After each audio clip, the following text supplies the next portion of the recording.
नमस्कार. महाराष्ट्र विधानसभा निवडणूक 2024च्या exit poll या विशेष कार्यक्रमात मी शिल्पा पवन हाके आपलं सर्वांचं स्वागत करते. महाराष्ट्रातील राजकीय मैदानात कोण आघाडीवर आहे हे आज आपण बघणार आहोत.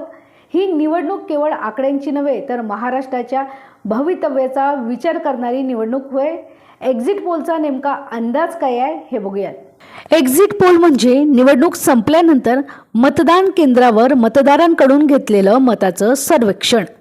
यामध्ये मतदारांनी कोणत्या पक्षाला किंवा उमेदवाराला मतदान केले आहे याची माहिती गोळा केली जाते. एक्झिट पोलमुळे निवडणुकीचे संभाव्य निकाल कसे असतील याचा अंदाज बांधता येतो. मात्र हे अंदाज असतात, अंतिम निकाल नव्हे. निकालाचा कौल लवकरच येणार आहे, पण तत्पूर्वी एक्झिट पोलने वातावरण तापवले आहे. एक्झिट पोलच्या परिणामांच्या उत्सुकतेचा वेग वाढतो आहे. यंदाची विधानसभा निवडणूक महाराष्ट्रासाठी खूप महत्त्वाची ठरली आहे. केवळ सत्ता संघर्षासाठी नाही तर राज्याच्या सामाजिक, आर्थिक आणि राजकीय समीकरणांवर याचा दूरगामी परिणाम होणार आहे. 288 जागांसाठी झालेल्या निवडणुकीचा एक्झिट पोल काय म्हणतो बघूयात. चाणक्य एक्झिट पोलच्या अंदाजानुसार यंदाच्या निवडणुकीत महायुतीची सरशी होण्याची शक्यता आहे. या निवडणुकीत महायुतीला 152 ते 160 जागा मिळण्याची शक्यता वर्तवण्यात आली आहे. तर महाविकास आघाडीला 130 ते 138 जागांवर विजय मिळेल. तर अपक्षांना 6 ते 8 जागांवर विजय मिळण्याची शक्यता वर्तवण्यात आली आहे. भास्कर या एक्झिट पोलच्या अंदाजानुसार महायुतीला 125 ते 140 जागा मिळतील. महाविकास आघाडीला 135 ते 150 जागा आणि अपक्षांना 20 ते 25 जागांवर समाधान मानावं लागेल. लोकशाही मराठी रुद्र पोल्सनुसार महायुतीला 128 ते 142 जागा मिळण्याचा अंदाज वर्तविण्यात आला आहे. तर महाविकास आघाडीला 125 ते 140 जागा मिळण्याची शक्यता आहे. तर अपक्षांना 18 ते 23 जागा.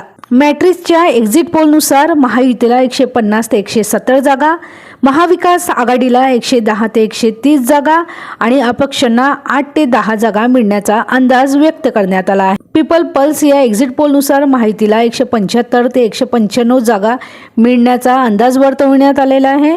महाविकास आघाडीला 85 ते 112 जागा मिळण्याचा अंदाज आहे.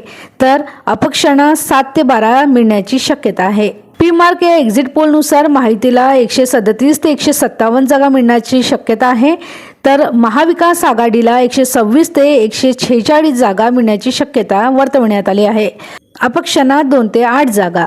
इलेक्ट्रोल एज या एक्झिट पोलनुसार महायुतीला 118 जागा, महाविकास आघाडीला 150 जागा आणि अपक्षांना 20 जागा मिळण्याचा अंदाज आहे. PME-RQ या एक्झिट पोलनुसार महायुतीला 136 ते 157 जागा मिळण्याचा अंदाज आहे. महाविकास आघाडीला 126 ते 146 जागा मिळण्याची शक्यता आहे. तर अपक्षांना 2 ते 8 जागांवर समाधान मानावं लागेल. पोल डायरी या एक्झिट पोलनुसार महायुतीला 122 ते 186 जागा, महाविकास आघाडीला 69 ते 121 जागा आणि अपक्षांना 10 ते 27 जागा मिळण्याचा अंदाज आहे. टाइम्स नाऊ या एक्झिट पोलनुसार महायुतीला 150 ते 167 जागा, महाविकास आघाडीला 107 ते 125 जागा आणि अपक्षाला 13 ते 14 जागा मिळण्याची शक्यता आहे. एक्झिट पोल हा केवळ अंदाज आहे. मतमोजणीनंतरच खरं चित्र स्पष्ट होईल. परंतु या पोल्सनुसार राज्यात बदलाचे वारे वाहण्याची शक्यता वर्तवण्यात आली आहे. तुम्हाला काय वाटते, कोणाची सत्ता येणार, कोण विजय मिळवणार? कमेंट्समध्ये नक्की सांगा. व्हिडिओ आवडल्यास लाईक करा, शेअर करा आणि सबस्क्राईब करायला विसरू नका. धन्यवाद.